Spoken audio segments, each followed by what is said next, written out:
E aí galera, beleza? Eu tenho uma pergunta pra você. Você tem redes sociais? Instagram, Facebook, Twitter? Mas eu tenho outra pergunta pra você. Você sabe para onde vai seus dados? Não sabe? Então hoje eu tenho uma big surpresa pra você. Eu vou entrevistar um especialista em Big Data. Diretor, enquanto eu acesso aqui meus dados, roda a vinheta. No ar, mais um campeão de audiência. Censura livre.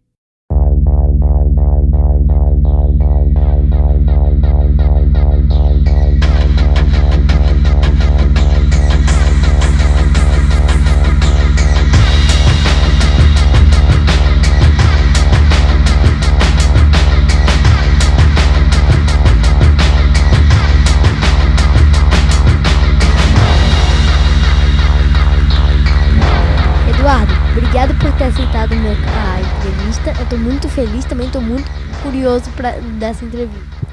Obrigado, João. Também estou muito feliz de estar aqui. Me falaram maravilhas de você. Eu estava com muita vontade de conversar com você. Então vamos lá. O que é Big Data? Então, a definição de Big Data, cada um tem a sua, na verdade. Né? Porque é um termo que entrou na moda, né? E muita gente começou a definir da sua maneira. Eu gosto de uma definição que fala de 4 Vs, né? Fala o V da velocidade, que velocidade é o seguinte, são os dados sendo gerados muito rapidamente, por isso que é velocidade. Tem o volume, que é muitos dados sendo gerados rapidamente, né?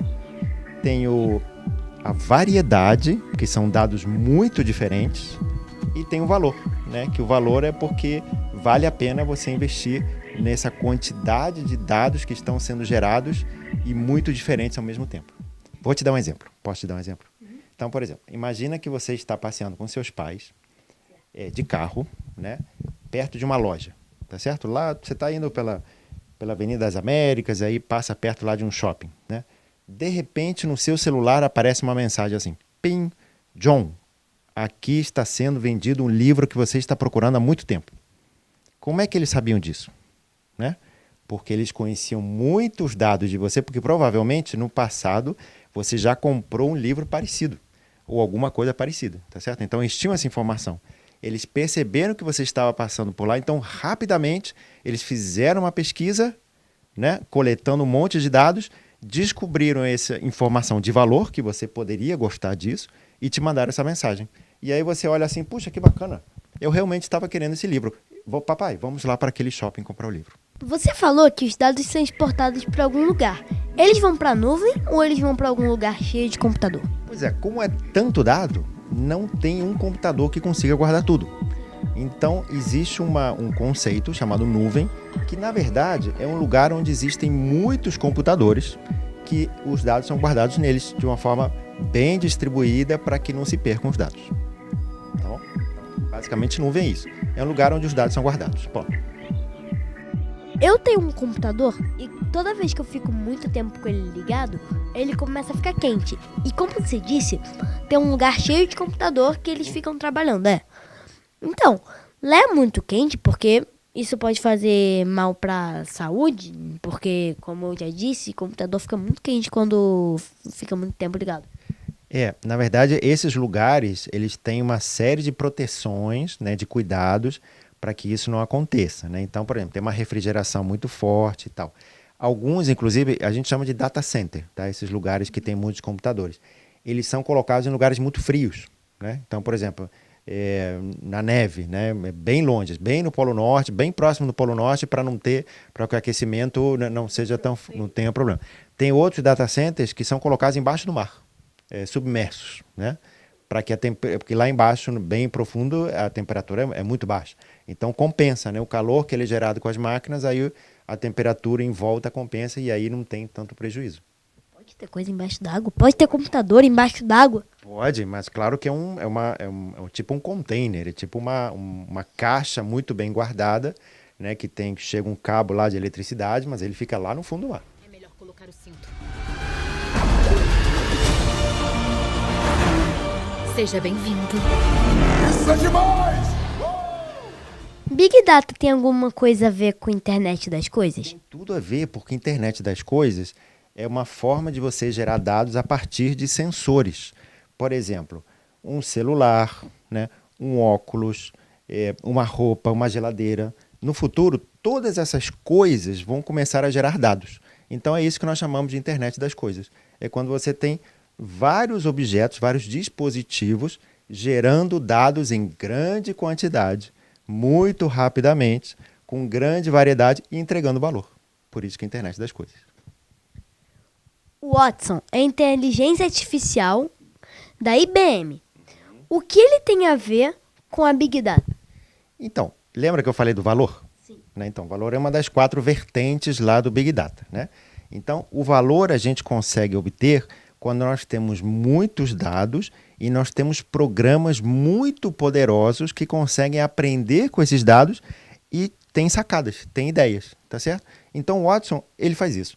Ele é um programa muito poderoso, que ele tem muitos dados e aí ele consegue aprender com esses dados e te dar uma resposta rapidamente. Esse é o Watson.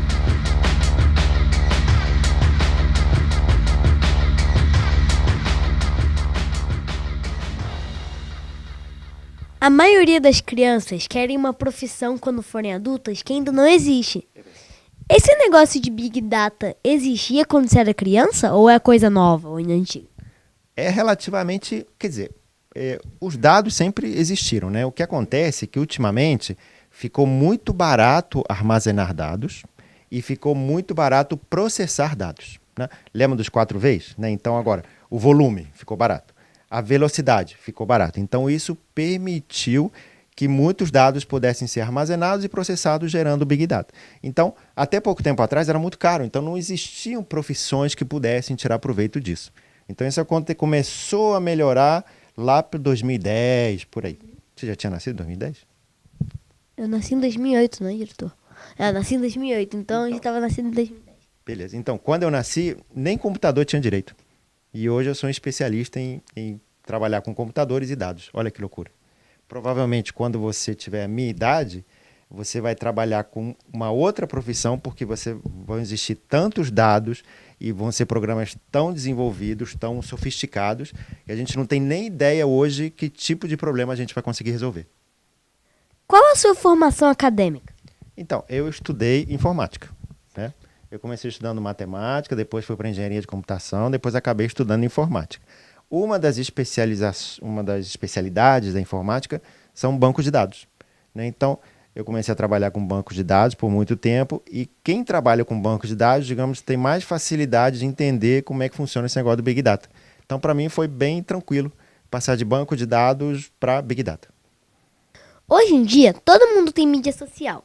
No futuro, a gente ainda vai usar elas? Talvez algo parecido com isso. Né? As mídias sociais vão evoluir um pouquinho, mas o que é importante a gente perceber é o seguinte, que tudo que a gente faz hoje com mídias sociais fica guardado. Né? Então, cada vez que você curte um comentário, cada vez que você posta um vídeo, cada vez que você manda uma mensagem, tudo isso está sendo guardado na nuvem, em algum lugar, certo? Então, cada um de nós, ao longo do tempo, vai ter muitos dados sobre ela. Então, por isso que a gente tem que tomar muito cuidado com as coisas que a gente posta na internet. As fotos, as mensagens, porque tudo fica guardado e alguém pode achar. Né? E isso, se você colocar alguma coisa que não é muito legal, isso pode trazer problema no futuro. Que cuidados nós, crianças, devemos ter com essas coisas? Com esses dados? Com esses dados.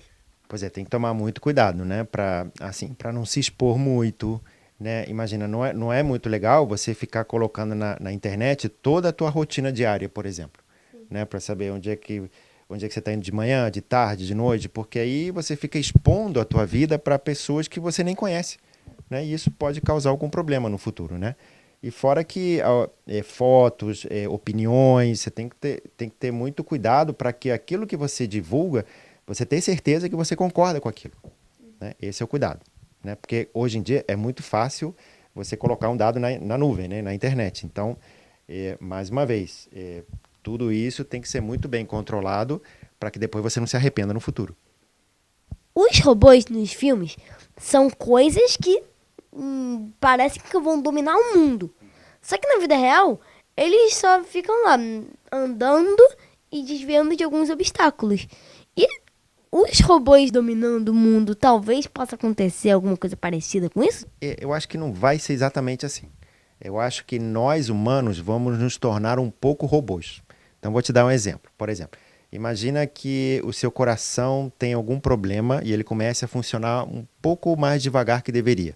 Então, vai ser normal você fazer uma operação, tira o seu coração e coloca um coração mecânico, né?